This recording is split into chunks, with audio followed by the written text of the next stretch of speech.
The PlayStation 1, possibly the greatest console of all time. Sure, the hardware was great when it was first released, but it's really the games that make it stand the test of time for me. As a collector, regardless of system, my primary goal is essentially archiving games worth playing. With my appreciation for the system, I think I've amassed a decent little collection, and I've been asked to show it off. So let's check it out.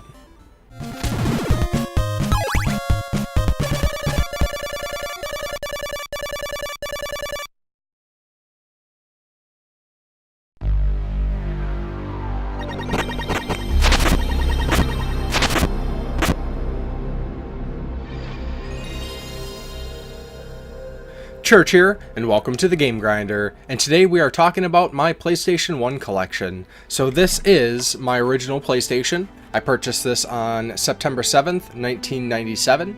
If that date doesn't mean anything to you, I don't blame you, but that was the day Final Fantasy VII was released. Not only did I get my first job to be more responsible and earn my own income, but definitely in anticipation for Final Fantasy VII. Before that, Final Fantasy VI was one of my favorite games of all time, and I was beyond hyped.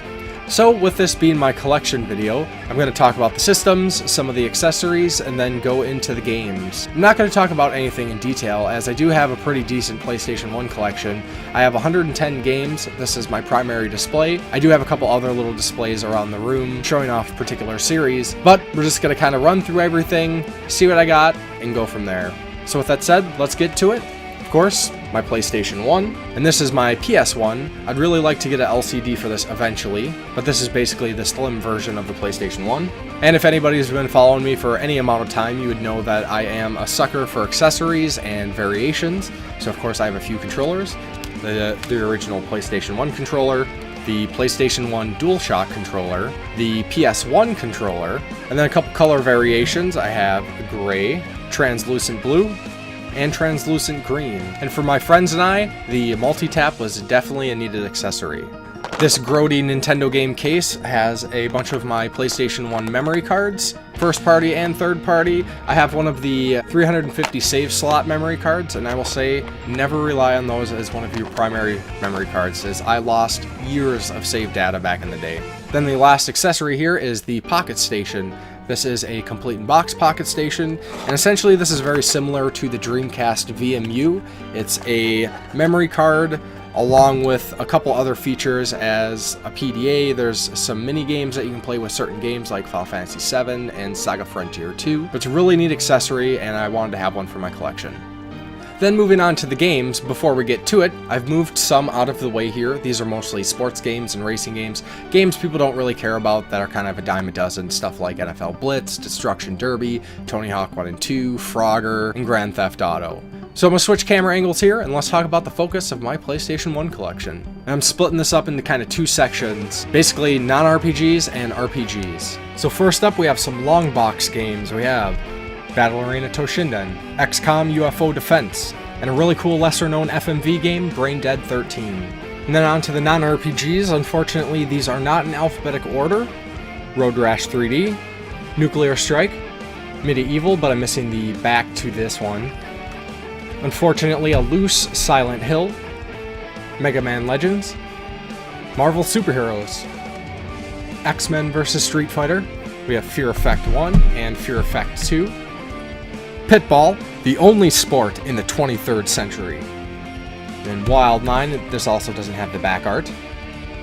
Unfortunately, a loose Tenchu 2, and a loose Oddworld Abe's Odyssey. The terribly underrated Dino Crisis and Dino Crisis 2.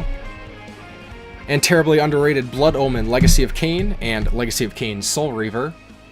Blaster Master, Blastin' Again. And another one of my first games on the system, Castlevania Symphony of the Night, my original copy. Darkstalkers 3, and along with the loose version of the second one, the best ninja game series in existence, Tenchu Stealth Assassins. Probably one of the best console ports to any PC game ever, Diablo. Loose Tekken 3, Jet Moto, Evil Dead, Hail to the King, Cool Borders 2, Crash Bandicoot, and Crash Bandicoot 2, Cortex Strikes Back. Croc, Legend of the Gobos. We have a Green Label Doom, Final Doom. Another underrated gem, Duke Nukem, A Time to Kill. Green Label Twisted Metal, Skull Monkeys, This game probably has the most hilarious bonus room music you ever heard. Rampage World Tour, a jacked up case version of Riven, the sequel to Myst. Road Rash, a sealed Jammer Lammy. And some of my favorite game series and collections for the PlayStation 1, I have Resident Evil Director's Cut Green Label, Resident Evil 2, Resident Evil 3 Nemesis, and Resident Evil Survivor. And of course, being the Kojima fanboy that I am, Metal Gear Solid, one of my favorite games of all time. Metal Gear Solid VR Missions. And this is a really neat rarity, the Metal Gear Solid VR Missions demo disc, sealed. And another one of my favorite series, Tomb Raider, Tomb Raider 2, Tomb Raider 3, Tomb Raider The Last Revelation, and Tomb Raider Chronicles. And of course you cannot forget about the Lara Croft memory card, which will haunt your dreams. Apocalypse. And another serious underrated game, Alundra, which I actually have 2 versions of the game, as Working Designs used to do a lot of alternate disc art, so I have A and B, I believe. Unfortunately, not as good as the first one. There's also Alundra 2. So then on to the RPGs, and the very first game that I got for the PlayStation 1, this being my original copy of Final Fantasy VII. And as you'll notice here, I have a lot of Squaresoft games on the PlayStation 1. They were one of my favorite studios. I think things kind of went downhill when they merged with Enix, but it is what it is. Final Fantasy VIII, Final Fantasy IX, Final Fantasy Chronicles with Final Fantasy VI and Chrono Trigger, Final Fantasy Anthology with Final Fantasy V and VI, and Green Label Final Fantasy Tactics. Pretty much all of these upcoming games are awesome. We got Parasite Eve and Parasite Eve 2, Brave Fencer Musashi, Green Label Chrono Cross, which as you see is Square Enix, Xenogears with a cracked case, Legend of Mana, Chocobo's Dungeon 2, we didn't get 1 here, Saga Frontier 1, Saga Frontier 2.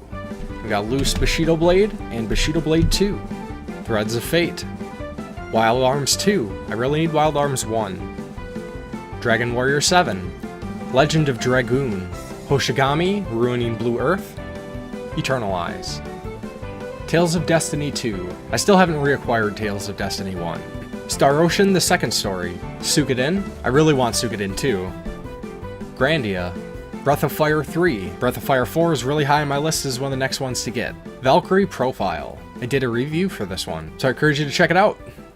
Then lastly here, Lunar Silver Star Story Complete, and Lunar 2 Eternal Blue Complete. And that's my PlayStation 1 collection.